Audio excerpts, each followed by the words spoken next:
Nearly every culture with a comprehensive mythos has had a representative for mischief, be it a god or just a spirit or creature. The Nordic pantheon, of course, has Loki, the trickster god. Greece has Hermes, patron of thieves and inventor of lying. Egypt has Set, god of chaos and disorder. Even fictional pantheons cover this ground. The Forgotten Realms has an entire domain of trickery deities, with examples such as Brandobaris and Beshaba being the standouts. And of course, Legend of Zelda is no different in this regard. Trickery in Legend of Zelda may not be ruled as a domain by a god, but it's certainly represented, and it's represented by the topic of this video, the Keatons. Welcome back to another episode of Hyrule History, where today we talk about the ghost fox itself, the Keaton.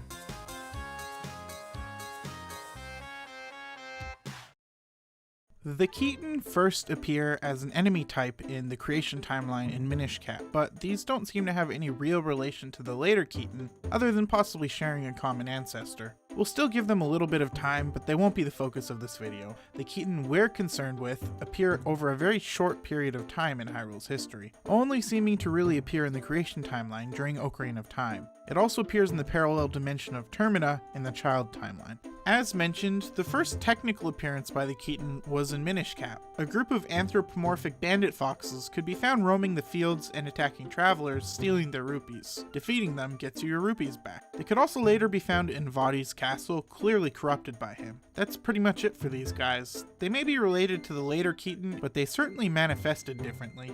The Keaton we're referring to certainly do enjoy trickery, but they don't outright harm people. Moving on, we reach the first sign of the Keaton that we are referring to in Ocarina of Time. The Keaton doesn't physically appear in Ocarina of Time, and it isn't really clear whether they even exist in Hyrule at all. However, the idea of the Keaton certainly does exist, and the Keaton is massively popular. He almost seems to be this era of Hyrule's version of Mickey Mouse, with massive mascot-like popularity. When they see the Keaton mask, various people across Hyrule express differing forms of recognition. The children tend to immediately recognize Keaton, often expressing jealousy over the mask, whereas the adults tend to refer to the mask as nostalgic, suggesting that it was something they enjoyed during their childhood too, which means the Keaton has been popular for a lifetime at least. Some citizens of Hyrule even refer to it as being hot or popular. There's further proof when we consider the Keaton's Japanese name, which is Keaton. Its prefix ki seems to match kitsune, which has a lot of fox-like connotations. Most interestingly, however, is its suffix ton. In Japanese, ton is derived from the suffix chan, which, as any good weeaboo would know, is a sort of expression of endearment and is used for close friends, young children, and in general, people you'd have a sort of youthful affection towards. Chan is a diminutive suffix of san, and tan further is a diminutive suffix of chan, being an even cuter and more adolescent version of chan. It's considered to be the baby talk version of chan in the same way that in English we could say whittle baby instead of little baby. In Japan, tan is suffixed onto the name of many mascots such as Keaton and OS Tan. That's enough internet for today. At any rate, the fact that the name Keaton can be understood to mean cute fox mascot leads further credence to the idea that the Keaton is some sort of hyper-popular children's mascot in Hyrule, similar to Pikachu or Mickey Mouse. More specific to the game itself, though, is the Keaton mask. The mask can be found as part of the Happy Mask Salesman's trading quest. When Link visits Zelda and is tasked with going to Death Mountain, he's stopped at the gates by a guard who will not let Link pass without royal permission. After Link shows the guard Zelda's letter, he lets Link through but makes a request. He says that he's looking for the Keaton mask for his son and offers to pay for it. If Link retrieves the mask from the Happy Mask shop and brings it to the guard, Link receives 15 rupees, 5 of which he gets to keep. Although the guard claims that the mask was for his son, he's thereon always seen wearing it, with the mask never seeming to make it to its intended target.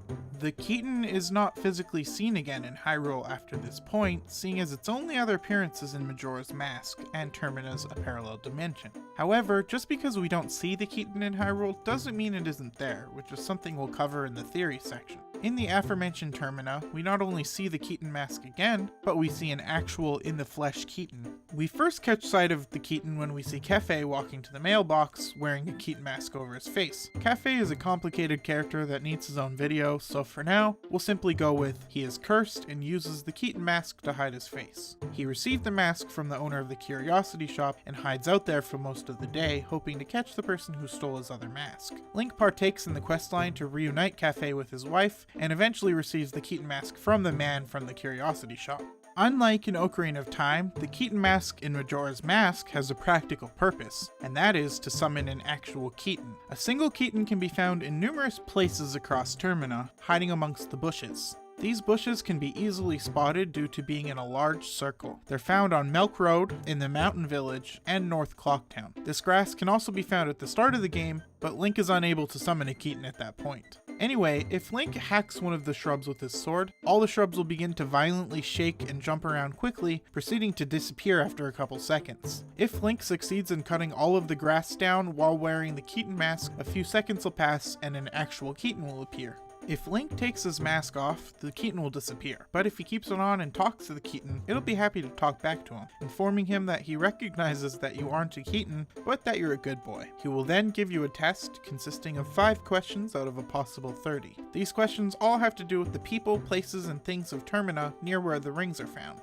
If a player gets even a single question wrong, the Keaton will disappear. However, if he gets all the questions right, he'll be rewarded a heart piece the first time, and a red rupee the following times, or a fishing hole pass if you're playing on the 3DS version. The Keaton cannot be summoned after he flees, and he can only be summoned once every 3-day cycle. After this, the Keaton kind of disappears from Hyrule. The Keaton mask can still be found behind the counter in the Nintendo Gallery in Wind Waker during the adult timeline, but it's likely just an artifact that was found floating on the water or on the surface of one of the islands after the flood, as it isn't really acknowledged by anybody as anything more than an interesting mask. The Keaton simply disappears from the mythos after this. Foxes appear in Breath of the Wild, but without any sort of relation to the Keaton.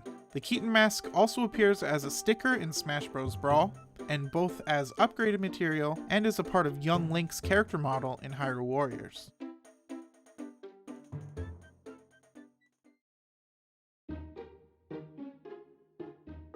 The Keaton looks like, well, a fox. However, it's a very tall fox, with it seeming to have a foot or so on Link. It seems to be somewhat anthropomorphic, with flat feet, bent legs, and arms that seem to have a human-like quality to them. Its fur is yellow, with the fur of its tails and ears ending in a black point after a bit of white. Speaking of the tails, it has 3 of them, and they're large, quite likely to be taller than Link if they were stretched out and stood upright. Its face ends in a small, black, pointy nose, and it has black, slitted eyes that it peers out of. The Keaton mask looks exactly like the Keaton's face. All in all, very fox-like. The Keaton is definitely a character, but it also seems to be a species as well. While the Keaton we see in Majora's Mask seems to be the only one, we know for a fact that there is indeed an entire species thanks to what the Keaton says to us when we talk to him. He says, "Hello, child. If you're attempting to fool me, it's impossible. We Keaton can recognize our own by the sheen of our tails." We can infer 2 things from this statement. We know that the Keaton are a species instead of a singular person or deity, and we know that they have enough physical diversity between them that they need to look at the sheen of their tails for confirmation. The Keaton seems to be a trickster, which we can tell from its playful nature, constantly disappearing and reappearing, as well as trying to scare people with shaking bushes and playing guessing games. It serves as a sort of Terminian Bigfoot, with different people in Termina claiming to have seen it, but not enough for it to have been any more than just a rumor. A gossip stone also says, it seems Keaton, the ghost fox, plays tricks in the grass.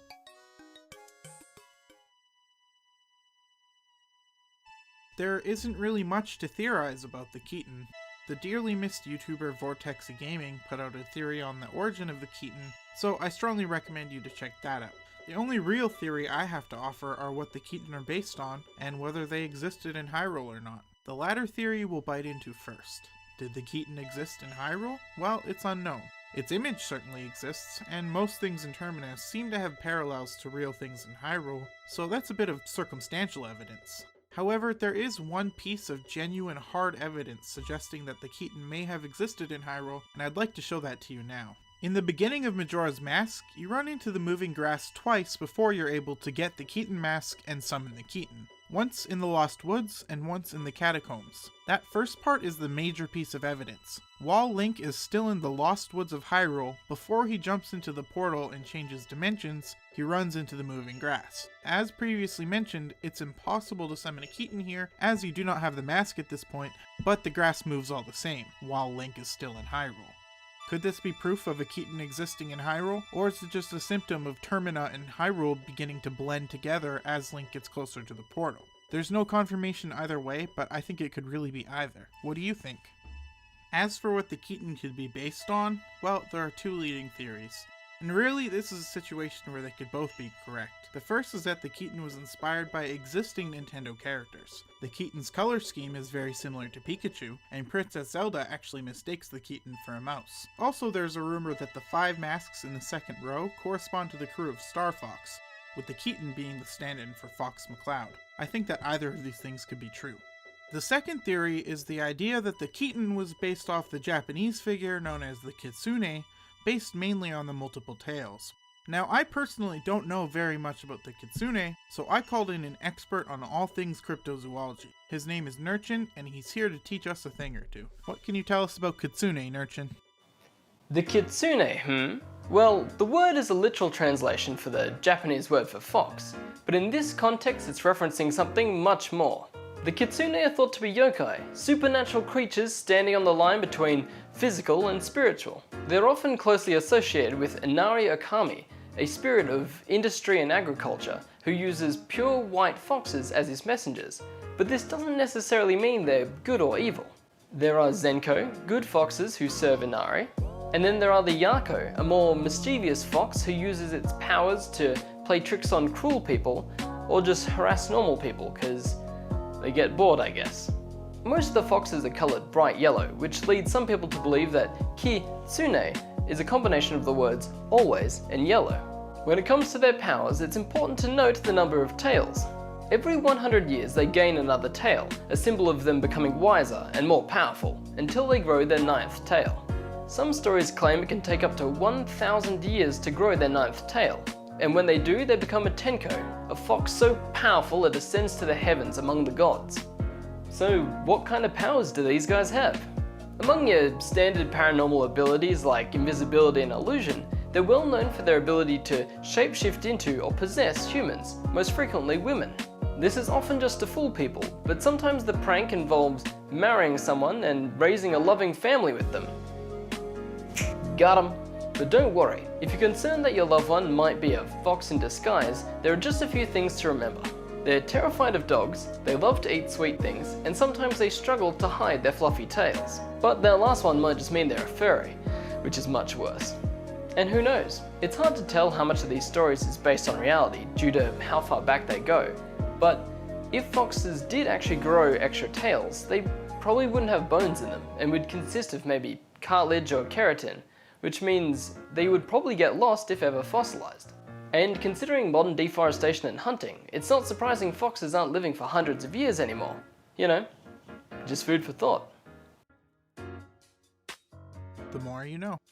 So what do the Kitsune and the Keaton have in common? Well, obviously the multiple tails, and as previously mentioned, the Ki in Keaton is thought to have come from Kitsune. And there is of course the fact that both the Kitsune and the Keaton are considered tricksters. It seems very likely to me that Nintendo was inspired by the Kitsune to create a trickster fox, and then borrowed from Pikachu for this color scheme. Again though, I would be interested to see what you guys think. The Keaton is an iconic character even to people who have never played Majora's Mask, due to its striking design and bright colors. It's interesting that he's so elusive despite being mega popular, but then again, Bigfoot wouldn't be nearly as popular if he was just another species of ape. Thanks for watching another episode of Hyrule History, and next time you walk to work or school, be sure to keep an eye open for moving bushes. A huge thank you to the fantastic Nurchin for his contribution to this video. He runs a fantastic channel in which he does a segment called Cryptid of the Week, in which he goes in depth on monsters and mythical beasts from all over the world, and I would strongly recommend heading over to his channel. In particular, I would recommend his video on the Flatwoods monster, which should seem rather familiar to anyone who considers himself a fan of Majora's Mask. There will be a link in the outro. Thanks again, Nurchin, and thanks to you guys for almost 1,000 subscribers. I'll see you next time.